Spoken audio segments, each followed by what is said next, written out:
الحمد لله نحمده ونستعينه ونستغفره ونؤمن به ونتوكل عليه ونعوذ بالله من شرور أنفسنا ومن سيئات أعمالنا من يهده الله فلا مضل له ومن يضلله فلا هادي له اللهم لك الحمد كما أنت أهله فصل وسلم على سيدنا ونبينا ومولانا محمد كما أنت أهله وافعل بنا ما أنت أهله فإنك أهل التقوى وأهل المغفرة. الحمد لله حمدا كثيرا طيبا مباركا فيه كما يحب ربنا ويرضى. أما بعد. وعن أبي هريرة رضي الله عنه أن رسول الله صلى الله عليه وسلم ما نقصت صدقة من مال وما زاد الله عبدا بعفو إلا عزا وما تواضع أحد لله إلا رفعه الله. رواه مسلم.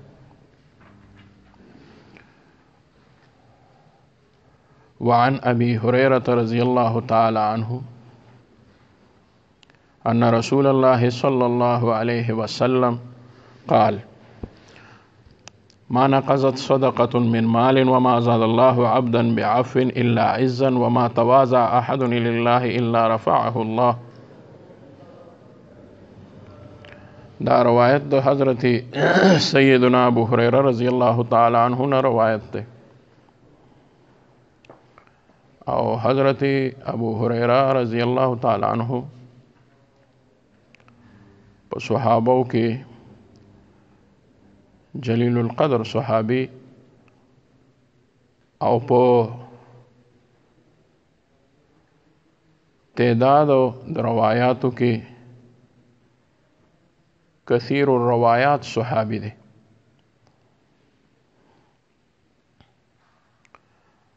هغه صحابي چې هغه ډېر روایات ورته معلوم وي او یاد وي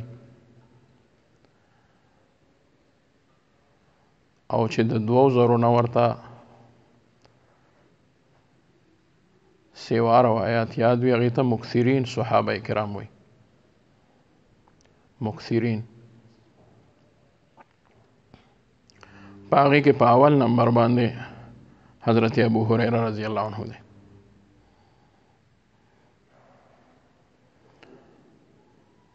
دته د روایاتو تعداد د 15,000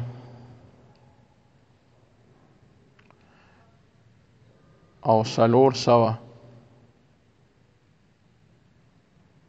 او 15 روایات دنه نقل دي. نور پکې هم اقوال شته. ابو هريره رضی الله عنه نوم چې دی نو دا ابو هريره نه دی، دا یې کنیت دی. کنیت دې ته ویلی شي چې په یو څیز باندې په یو نوم باندې څوک مشهور شي. کنیت دې ته نشي ویلی چې د پلار یا د زوی په نوم باندې څوک مشهور شي، یوازې دې ته نشي ویلی، بلکې که د یو بل شي په نوم باندې هم څوک مشهور شي هغې ته هم کنیت ویلی شي. یعنی هغه یې مکنا نوم وي او په هغې باندې ډېر مشهور وي، دې ته کنیت ویلی شي. په لغت کې اگر چې دا ویلی شي د پلار یا د زوی په نسبت باندې هم ویلی شي، خو کله کله دا په حقیقت کې د پلار او د زوی په نسبت باندې نشي ویلی، بلکې مجازن ورته ویلی شي. لکه داسې چې یو ماشوم صحابي به یو هغه به د چا د پلار په نوم باندې کنیت وي، نو هغه په خپله لا ماشوم دی، نو هغه بیا د بل څنګه پلار شو.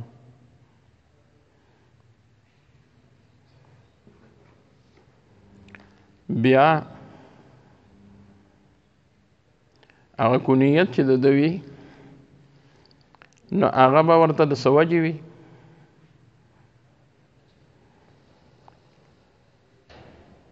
عربو کې دا قاعده وه کلیه وه چې هغوی به دا کنیت خامخا کېښودو، ځکه چې هغوی به یریدل د دې خبرې نه چې څوک یې په بد نوم باندې مشهور نه کړي، نو هغوی به په یو نوم باندې مشهور کړو. لکه مشهور روایت دی د حضرت انس رضی الله تعالی عنہ چې دا غرورو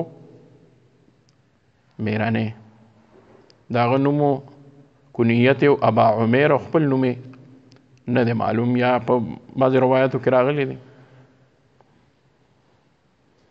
هغه ابا عمیر چې و نو هغه په خپله باندې وړوکوټی و، دومره وړوکی و چې بلبل او یو مرغه یې ساتلې وه، او هغه بلبل چې و نو هغه به د لوبولو او لبې به یې ورسره کولې او هغې سره به یې ټوله ورځ مشغول و. هغه بلبل یې مړ شو.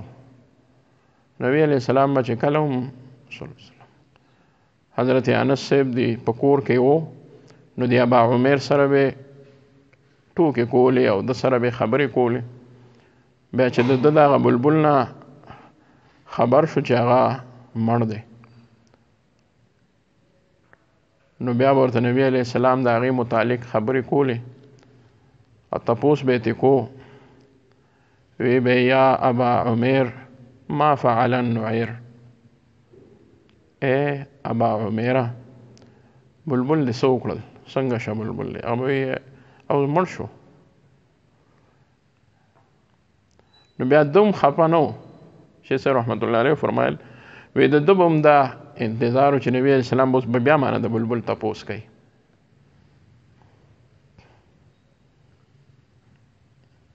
دغه ابا عمیر چې و دی په خپله ماشوم و، د عمیر پلار خو نه و، دا یې ورته یو کنیت کېښود.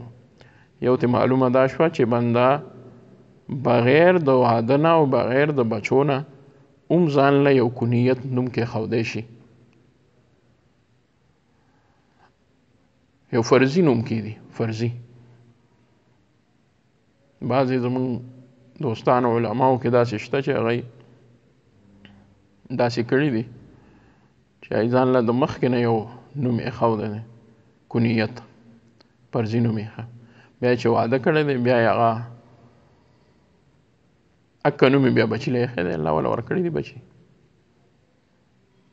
زمونږ یو مولانا صاحب و، هغه وخت سره خو نشم ویلی چې په څه وجه، شاید چې شیخ صاحب د شاګردو په دغه وجه هغه یو کتاب لیکلو، موږ سره مدرسه کې مدرس دی مولانا حمدالله صاحب، نو هغه ځان له زما په نوم باندې کنیت کېښودو ابوالاعزاز.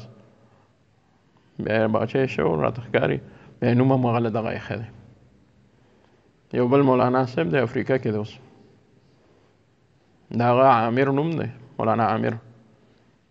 نو د هغه وی چې ما ډېر خواهش دا و چې الله ما له خو زوی راکړي چې زه له عقبه نوم کېدم، چې عقبه خو صحابي و او زه عامر یم، نو هغه به کم از کم د یو صحابي په نوم باندې نو خدای وله بچی ورکړو. نو ما وی څه نوم دی؟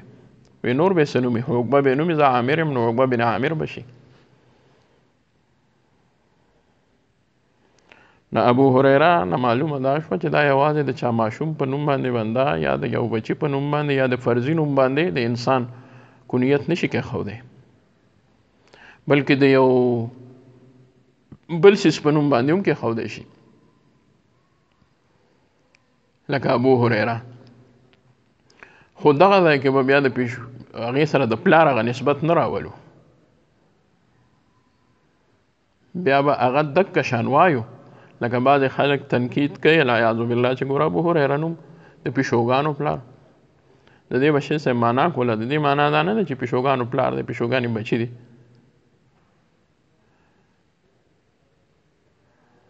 داسې دا د دې معنا دا ده چې دغه څیز کم کنیت وله کېښوده شوی دی، دې څیز سره د دې بنده تعلق ډېر زیات دی، په دې وجه ورته ویلی شي.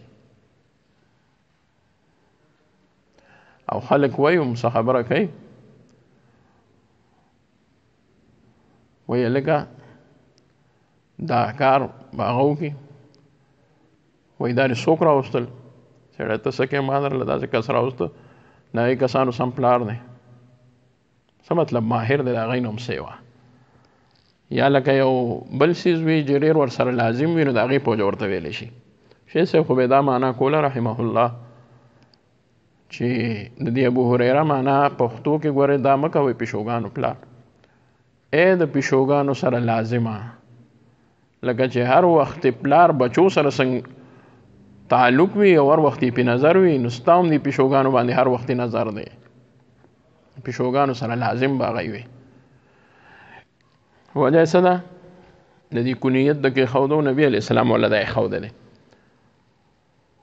نو چې نبی علیه السلام ولدا کې خودونو دې متعلق 2 واقعات خو مشهور دي او یو واقعه چې دا نو هغه مو راغلی ده خو د هغې کې لغونتې اشتباه شته ځکه چې د هغې په پته لګي هغه حدیث کې چې نبی علیه السلام دته مخکې نه ابو هریره ویلي دي او که په دغه موقع یې ورته ویلي دي یو به هغه 2 واقعات وو یو دا چې د ده به پای ډېر خو دا مختصر ده واقع مطلب دا دی چې یو خبره ده د ده به پای ډېر خوښ و چې پای به یې ډېر خوښ و نو نبي اسلام فرمایل د پیشوګانو په شان د پای ډېر خوښي پای د پیشو ډېر خوښي د ده به پای خوښ و مزاج کې دا وه نو ځکه دویمه دا چې د ده پیشونګړو سره به ډېر زیات شوق و دا به یې ساتل نو هغه به داسې وه چې ده به بیزې سرولې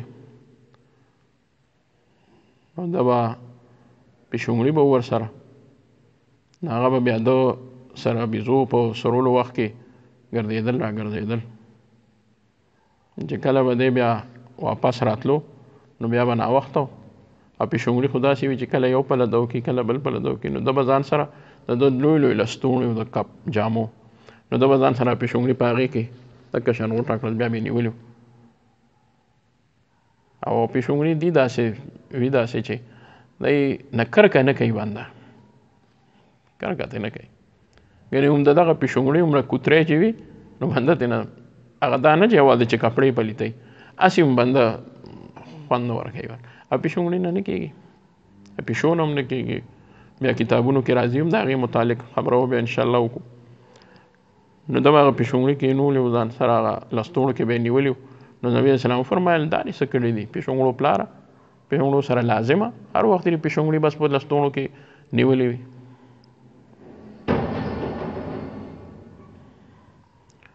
او یا دا ده چې نبي علیه الصلاة والسلام پسې د یو ځل کومه کې چې ما ووی چې اشتباه ده د یو ځل یو باغ ته لاړو او هغه اوږده واقعه ده په دې کتابونو د حدیثو کې راغلې ده نو هغې کې نبي علیه السلام وی زموږ میابین کې ناست و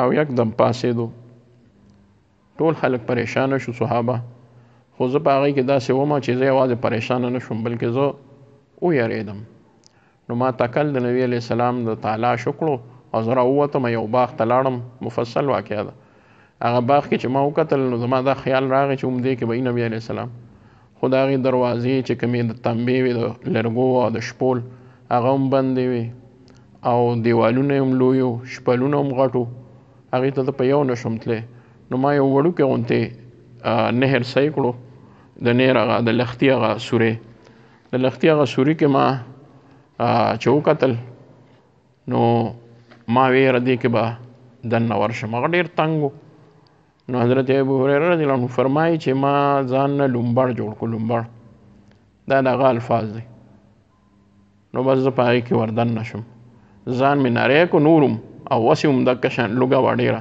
نو زه په هغې کې وردننه شوم نبي علیه الصلاة والسلام خواته لاړم او هلته مې نبي علیه الصلاة والسلام سره چې څنګه سترګې ولګېدې نو نبي علیه السلام وفرمایل چې په کومه رالې نو ما وی چې په دې سوري کې رالم یا نبی علیه السلام هغه سوري ته وکتل او ما ته یې وکتل چې یاره په بله لاره خدای نه دی راغلی نو د ډېر زیات تعجب د وجې ووې چې د پیشونګړو پلاره په دې کې څنګه رالې پیشو ډېره زیات په هر ځای کې ځان وباسي په هر ځای کې ځان وباسي نو په هغې کې زه رادننه شم نبي علیه السلام ما ته فرمایل چې دا خو د پیشو کار وکړو لکه پیشونګړي چې څنګه یو ځای ته ځي دی ډېر نري شي دا پیشونګړي او ډېر تیز وي په ښکار کې هم ډېر تیز وي په تکل کې هم ډېر تیز وي د ښکار دومره مړني لکه پیشو چې وي دا بل حیوان کې نه وي دا چې چېرته څه ته ناسته وي نو بلکل خاموشه شي ساه بیا نه اخلي ساه نه اخلي داسې خاموشه شي او هر یو څیز هغه په دې باندې ناکامه دی دا پرندې څومره چې مرغۍ دي نو دی پې ناکامه دي ما په خپله باندې یو ځل په کور کې ناست وم، یو پیشو غلې ناسته وه، ځان یې اوږد کړی او داسې ځان کړی چې لکه زما اړو دې مرغۍ ته خیال نه دی. هغه مرغۍ هم په دې کې وه چې ګنې بس پیشو ده ناسته ده او هغه په تار ناسته وه، د جامو دا تار چې وي، او دا پیشو داسې اوږده ناسته وه، کتلې ورته. نو زما خیال راغی چې دا خو څه چل دی. نو بس دې پیشو اوس اندازه هم ولګوله چې زه به په دې ته څنګه ځان رسوم، ټوپ به زما څومره وي، او هغه تار خو اوچت وي، دومره کته نه وي چې کپړې پرې پرتې وي نو ځمکې ته نه رارسي. نو هغه دکه شان وه. په دې کې به دا پیشو داسې لړه لکه مرغۍ،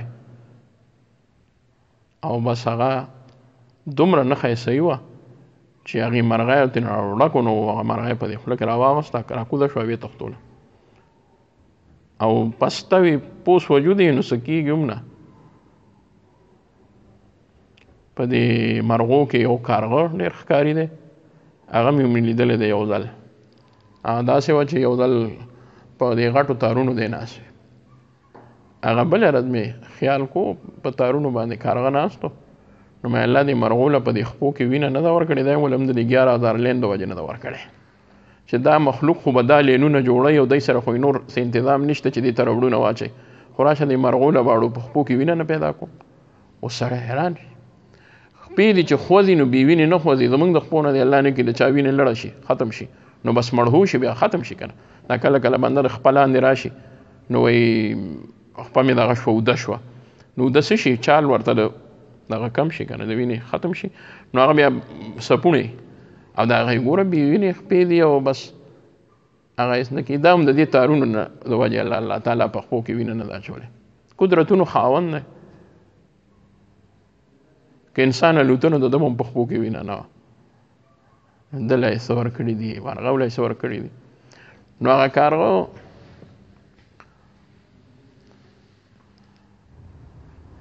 ناستو په دکه تارونو باندې، زموږ د کور د پاسو تارونه دي، او په دغه تارونو ناستو ښکته یې کتل، او عجیبه کار دا و چې یو چرګه ناسته وه، او چرګې ته زما هغه وخت خیال شه چې دی ورته غلی غلی کېدم، وایي دا چرګه جوړګی اچوي. چرګې هګۍ جوړه او د کارغه په شیش کې اغوستې وه، دې کارغه ته دا هم پته وه چې دا چرګه اوس هګۍ اچوي.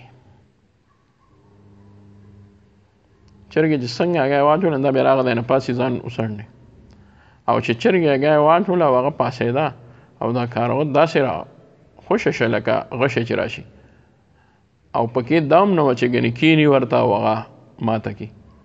ډایرکټ چې راغی نو مخوکه یې ډایرکټ په هغه هګۍ باندې راغله، د 11,000 لین نه یې دغه کړو راوالوتو، او په هغه هګۍ باندې مخوکه کېښوده او والوتو، زر والوت.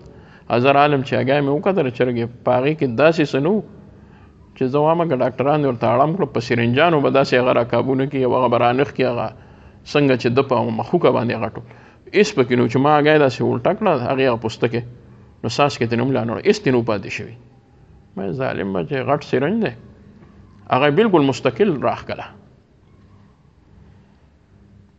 هغې له الله تعالی ګوره دا یو دغه ورکړی دی مهارت چې څوک ښکار ځان له په خپله.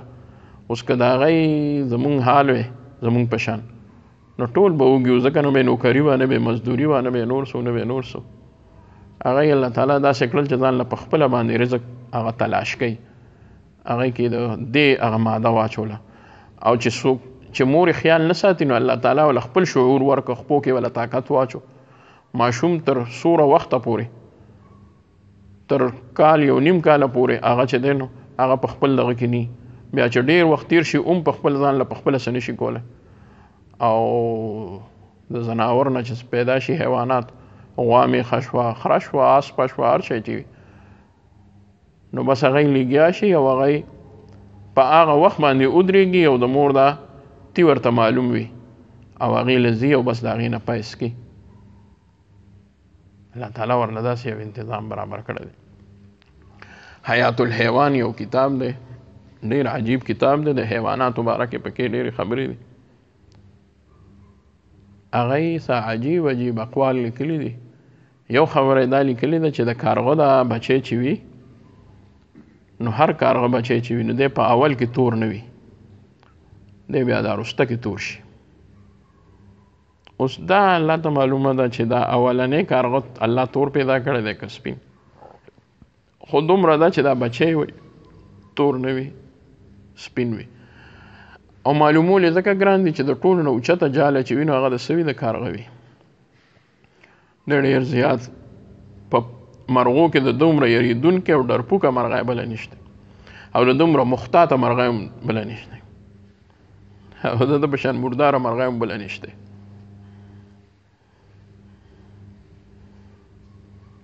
ډېر احتیاط کوي چې یاره ما څوک ونلي.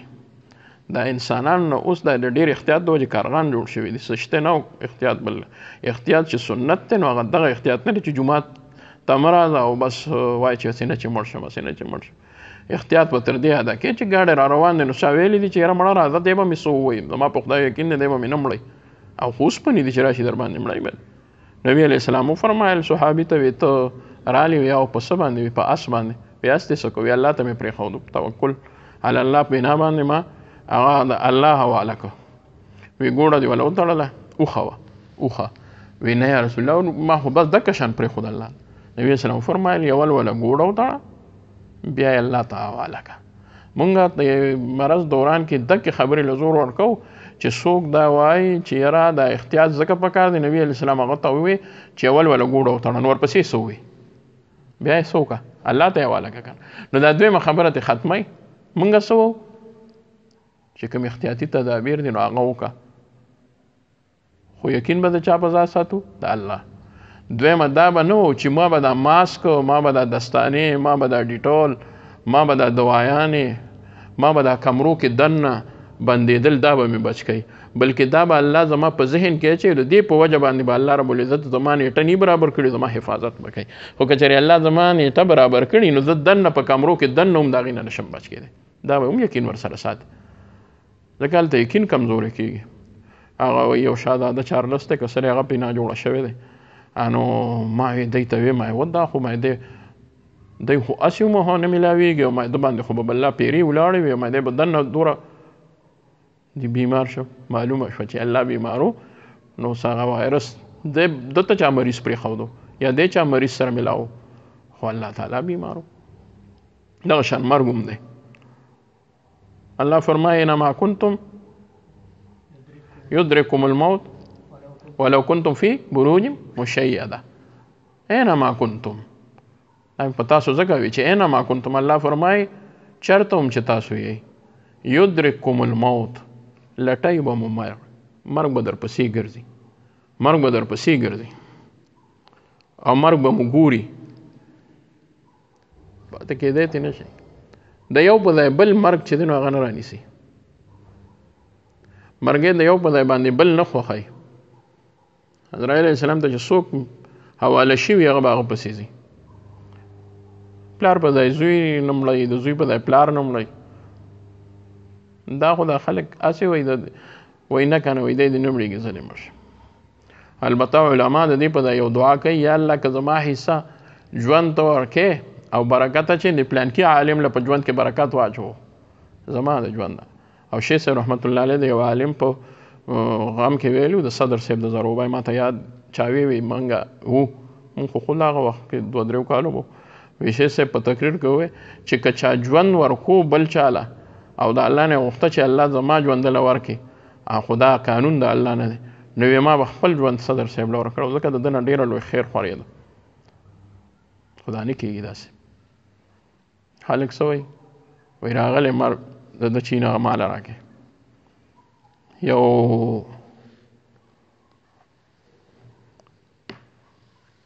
کیسه مشهوره ده وایي چې یو سړي خپل زوی و هغه یو هغه ناجوړه و د پلار پې سم څه بل شان خفه و چې هر څه رانه ځي دا جیداد ورسره هم ځي. نو ویې غولي ته راووت د کور په صحن کې لاس اوچت کړل او په تیز اواز یې وویل واړه واړه کورونه به ګاونډي اورېدل وی چې یا خدایه که دا مرګ راځي زما دې زوی له هندله یم راولې ما له یې راولې دی خو پرېږدې ځکه ما خپل ژوند تېر کړی دی زما اوس ژوند ته ضرورت نشته، خو دی خو دکه یو دی له هر څه دته پاتې کېږي، نو هسې نه چې دی نی نو بیا به زه څه کوم، نو خدای زما ژوند دله ورکړي. دا مرګ چې راځي نو مال یې راولي، ځکه دی خو په حالت د مرګ کې دی، خو مرګ مال راولي. هغه یې ګاونډي واورېدل، هغه ښه پوره و، نو هغه د کوڅې د غاړې د دی کور خواله راغی، ور یې وړه و، نو چې دی کوڅې خواته نږدې شو، څوک دا وختو ناوختو، نو هغه ورته د بهر نه ووی وی عزرایل یم.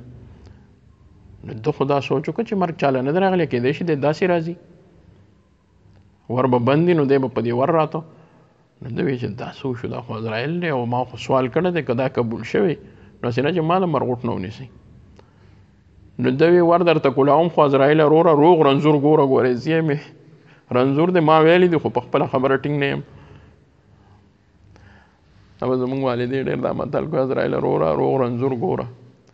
ما ته یو پیري طریقت یو مرشد و یو واقعه بیانوله، وی زمونږ د لیدو خبره ده، وی هغه کس وی چې هغه حاجي صاحب مونږ سره مدینه منوره کې و، ډېر شوقي ذوقي سړی و. نو وی چې روزې مبارکې خواله به لاړ، نو ډېر دغه به وکړو، سلام نه علاوه. نو یو ځل ډېر شوق او ذوق کې و، بلکل هغه خپل جذبات یې ظاهرول. نو د خپلو جذباتو اظهار یې په دې طریقه وکړو چې یا الله د نبي علیه السلام وړاندې ولاړ یم، ما له خو دې مدینه منوره کې مرګ راولې چې نبي علیه السلام په خوا کې یم. او بیا یې وی یا رسول الله صلی الله علیه وسلم چې تاسو ته هم وایم چې دا ځای مې خوښ دی او دلته پاتې کېږم، نو ته هم د الله نه وغواړه که مالې دلته مرګ راولي. د الله شان دی، هلته اکثر دا خلک بیماران شي، د هغې آب و هوا داسې ده یخني ده، نو د بنده مزاج هغې سره موافق را نه شي، نو دی ناجوړه شو. چې دی ناجوړه شو، نو ناجوړتیا کې دا ټولې خبرې ذهن ته راځي، که چا سره زیاتې کړي هغه ومو، که د چا نه دعا غوښتي هغه ومو، که چا ورته خیري کړي هغه ومو، که چا سره یې واده کړي هغه ورته هم ذهن ته راشي. د وی چېرې تا خو یو خبره د روزې مبارکې مخې ته کړې وه، او دا ته به خو دې داسې غوندې راله راته ښکاري چې په دې کې راته ښکاري ځې. نو هغه یو انډیوالې چې و نو هغه ورسره و، نو دی اوس داسې غلی غلی لاړ او د روزې مبارکې مخې ته ورېد چې یا رسول الله که ستاسو خوښه دا ځل به ورشم دا ځل به ورشم، نو بیا څه کارونه مارونه دي، نو زه وایم چې بیا به راشي. هغه ورته هغه ملګري ورته نور دی دغه ایمان دی، دا حل دی، مرګ خو ډېر اریدونکی شی دی که نه، هله خلک هم اوس ځکه یېرېږي. یو کاکا و چې ورته ټوپک ونیسلو، نو هغه ورته وی موږ هلکه وی نه نشته په ګیس شی نشته، وی موږ وی څه شی نشته، که څه شی پکې وي ومو پته یې نه لګي، کله کله ګولۍ وي پاتې شوي، او وی شوتل خو نه یم چې بیا به زرغون شم، یو ځل ژوند دی، نو که مړ شم بیا ګورې نشته پکې څه، که ته بیا ډېر وایې چې یاره اوته نه یم پوه شوی. نو کارغه ډېر زیات تېرېدونکی دی، ستاسو نه خو خبره یېرئ ما ته یاده نه. شیخ صاحب رحمت الله علیه وی چې کارغه خپل زوی ته بچي ته وی، کارغه بچي ته وی چې بچیه یو خبره واوره، داسې کوه چې څوک هم بنده را رواني انسان که لوی دی که وړوکی او دی ځمکې ته لاس کوي، ځمکې ته کوزېږي، نو دی څه پسې نه کوزېږي، دی تا پسې ګټه راخلي، نو د دې له وجې ایسارېږه ما او بس الوزه. هغه بچي ورته وی چې پلاره دا تر کومې زمانې خبرې کوې، نو هغه ستاسو د وخت دا بنیان ډېر زیات سادهګان وو، نو دی به راغلل نو ګټه به یې راغسته او مونږ به یې ویشتو پې، هغه به یې پې تاسو ویشتی. اوس دومره شیطانان شو بنیانو کې چې هغه ځمکې ته نه ځي نو کوزېږي نه، نو مونږ نه پوه کوي، خو چې لاس یې شاته تړلي نو پوه شه چې د ځان سره ګټه راغستې را ما پیولې، نو دې وجې چې بنده ویني نو اوس باندې نه تښتي. هغه ورته وی یاره ښه ده وی تاسو زمونږ نه هم هوښیار یې. نو ما تاسو ته څه وی چې کارغه بچی څنګه وي، اول سپین وي، نو حیات الحیوان کې صاحب راغستی دي چې هغه د کله ومه د ده هغه ماده چې وي هغه چې هغه هګۍ او شرب وي او د هغې نه بچي راوځي نو هغه سپینې، نو د کارغه دا ماده چې ده کاغه ورته به و، نو هغه والوځي چې دی ته وګوري چې وایي دا ما څه وکړل، دا خو چېرته د بلې مرغۍ په هګو باندې زه ناسته وم او دا خو ما غلطي کړې ده چې ما چېرته بله د بلې مرغۍ هګۍ شربلي دي په ګېډه باندې، نو دی ترې نه دا کاغه ترې نه په دې وجه پاسي چې یاره دا زما بچي نه دي او زه غلطه شوی یم لړه شي. اوس الله ته د دی حیات منظور دی، اول ته هغه راځي نه ځکه چې هغه په یقین نه کوي چې دا زما بچي دي. نو چې دا ته ورشي نو دا په مودو مودو بیا په ورځو ورځو ني. نو چې مور ني نو بچو له به څه شی څوک ورکوي بیا؟ ظاهر که اسباب خو دغه مور ده، که هغه بعضې حیوانات وي لکه ځناور شو یا انسان وي نو خو پای ورکي. او چې دا مرغۍ وي نو دی ورله څه کوي؟ دی ورله څه دانې راړي، څه ټوکړې وله راړي، چینجي وله راړي، چې لږ غټ شي بیا وله دانې راړي. نو اوس دا بچي خپله تلی نه شي او څوک وله څه چینجي راړي نه. نو الله تعالی میږو له د دغې ونې مخه ورکي. نو میږي دې غټې ونې ته خیږي په کومه کې چې د دې کارغه جاله وي، نو هغه یې سیده ځي او هغه جالې ته ځي. هغه یې په دې نیت نه دي چې موږ به وخوري، خو ورشي او هغه جاله کې چې وګوري نو هغې جاله کې ګرځي راګرځي میږي. نو د کاغې دا بچي چې وي د کارغه، نو دی چې دا میږي صحیح کړي نو دی د خپل مور نه خو نا امیده شوي، مور به مو مړی، څوک راله چینجي نه راړي، نو دی هغه میږي خوري. نو هغه میږي خو څنګه وي؟ د میږو رنګ څنګه وي؟ تور وي. نو دی چې هغه میږي خوري خوري خوري د هغې په وجه د دی په دې بڼو کې او په دې سرمنه کې توروالی شروع شي، نو دی تور شي. چې دی تور شي نو ډېر وخت پس چې هغه کاغه راشي وایي چې یاره هغه هګۍ مې شربلې وي چې هغه بچي د هر څه خو چې یي به او که به نه. نو چې وګوري نو هغې کې تور بچي، ځکه بیا خو تور شوي. نو دا وایي ګوره وایي دا زما وایي زه نه یم پوه شوی، وایي دا خو تور دی، دا خو زما بچي دي. نو بیا ورسره مینه شروع کړي، بیا وله دانې او چینجي او دا څیزونه را شروع کړي. حیات الحیوان دا کیسه راغستی. بهرحال تر دې پورې مو ووایي د ابو هریره رضی الله عنه احوال به وایو. ډېر خواږه احوال دي له صحابو ټولو، خو هغه ویل غواړي. نو کوشش کوم انشاءالله چې هغه ووایم هغه احوال، نو د هغې نه وروسته بیا انشاءالله دا حدیث وایو. الحمدلله رب العالمین وسلام علی رب العالمین